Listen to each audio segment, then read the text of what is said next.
welcome back to another video. This is Ivy Kathleen, your architect slash property specialist for today. And for today's video, andito tayo sa Seafront Residences.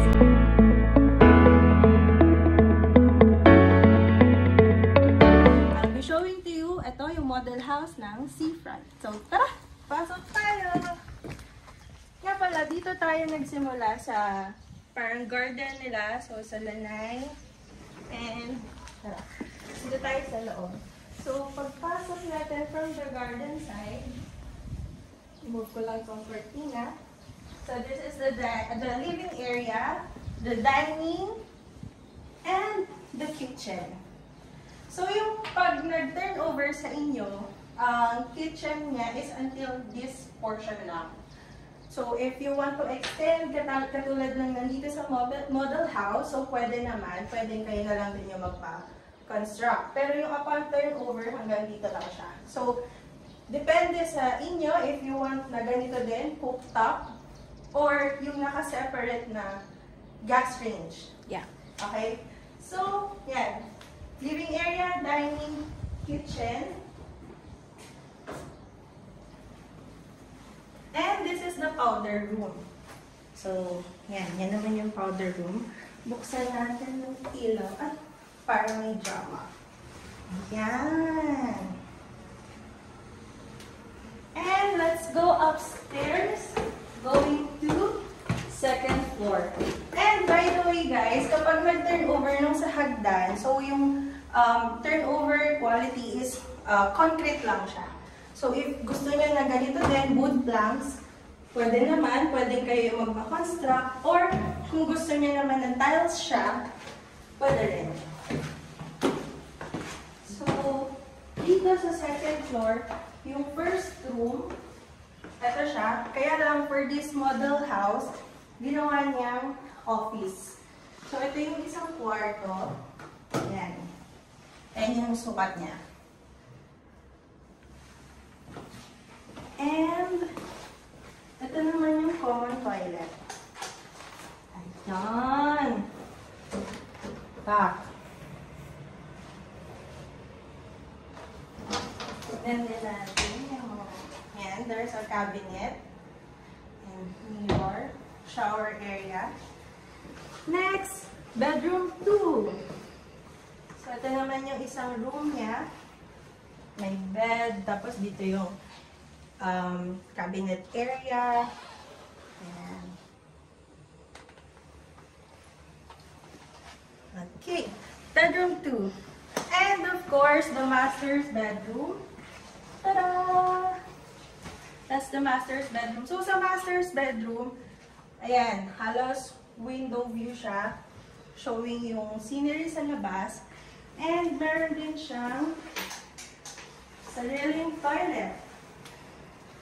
So, yan, the lavatory, water closet, and the shower area. Yan. And syempre, tignan natin yung view sa balcony. Tada! Kita nyo yung dagat, o, diba? Wow!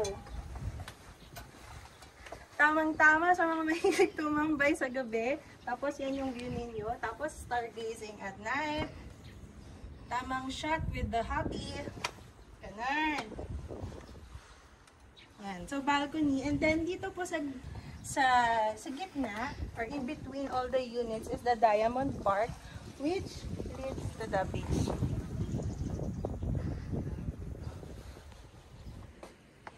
Yan. That's the view.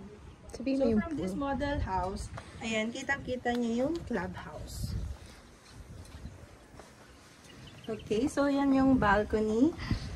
And meron pa pong isa sa taas. They call it the azotea. Or other we call it roof deck. So I'm going up the stairs again.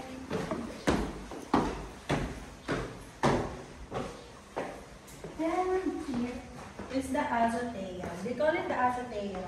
But others may call it roof deck. Mini balcony.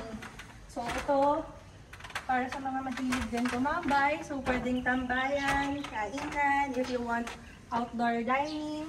So, pwede dito. Ito yung view kapag dito kayo sa Azotea. Yan. So, kita pa rin yung Diamond Park and yung beach. So, and ito pala yung carport or yung garage. So, dito sa portion na to, ang access niya main from the road itself. So, ito, kasha yung dalawang sasakyan.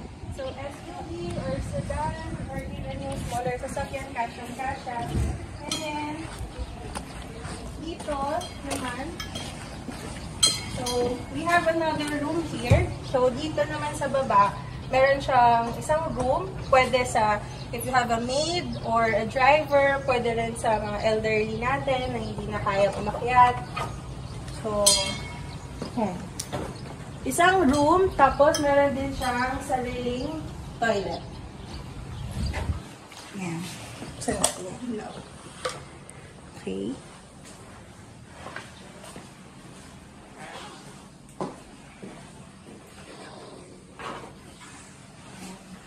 So, and of course, yung laundry area. Tapos, ito naman yung access nyo going na dun sa Diamond Park. So naman, nandito tayo sa clubhouse ng Seafront. And in front of your view, yan, yun yung infinity pool nila. And of course, kita pa rin yung beach side. Tapos, ito na yung malawak na pool deck. So, ito yung clubhouse. And right now, I'm gonna show you yung view deck nila. So,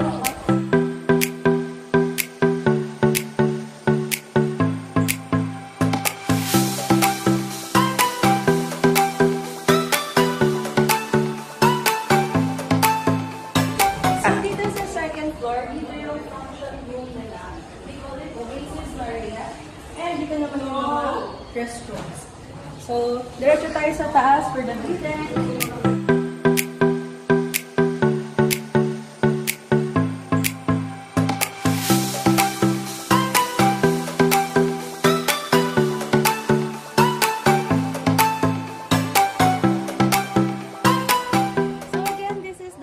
Clubhouse for Seafront Residences, and later I'm gonna show you naman guys yung mga lot only. So sa mga naghahanap ng property na malapit sa dagat, so again, this is your view and lot only. So mamaya ipapakita namin sa inyo. Iikutan namin later. So, see you! Ayan, so here in Seafront, meron din po silang condotel. So right now, papasok tayo dun sa loob to see the inside of the condotel. So ito yung building na hindi pa siya totally tapos. So may mga punch list pa daw. But right now, may mga pina-ayos muna para yan nga, makita namin yung loob. So ito yung garage. Yan yung parking. Parking din yung kabila. Yan. And then, dito yung sa hagdan going to the second floor and third floor.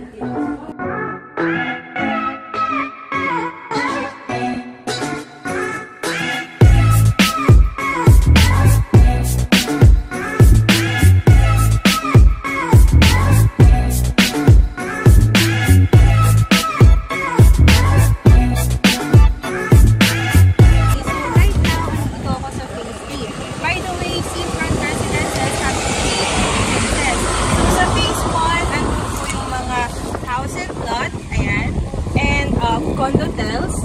And then, phase 2, meron din po mga house and lot. Tapos, meron din na lot only. So, here naman po, in phase 3, more on lot only. And then, meron din po tayong mga house and lot units. Pero, yung mga malalapit po sa beach ay almost sold out na. So, for phase 3, ito yan. Lot only. So, yung mga cut dito, merong minimum ng 200 up to 300 square meter per lot area. Tapos, once dito kayo mag-invest, so regarding naman po sa design, I think yung isang lot, capable na siya up to 3 to 4 bedrooms. Pwede rin po na, I think pwede pang mag-add. So, depende sa plan. And then, regarding naman po sa design, since merong uniform design si Seafront, so, kailangan yung magiging design ninyo sa inyong new house is dapat naka-inline din dun sa design ng mga house and lot.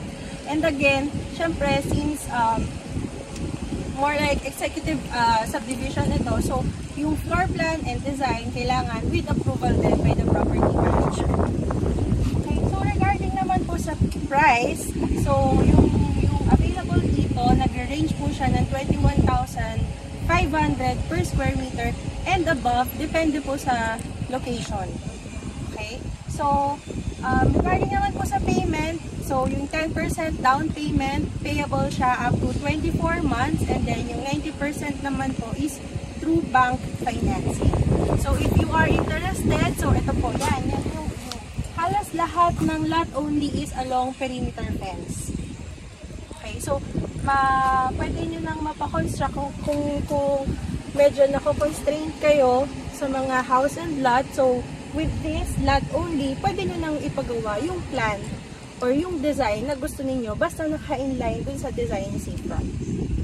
So, yeah. For inquiries po, I'll provide my details in the description box below. Okay? So, that's it for seafront. So, sana nagustuhan ninyo how the seafront looks like. So, phase 1, phase 2, phase 3. Basta kapag interested kayo, pwede naman po tayo mag-tipping, i-message, or tawagan nyo na lang po. Okay? So, I'll see you on my next video. Bye!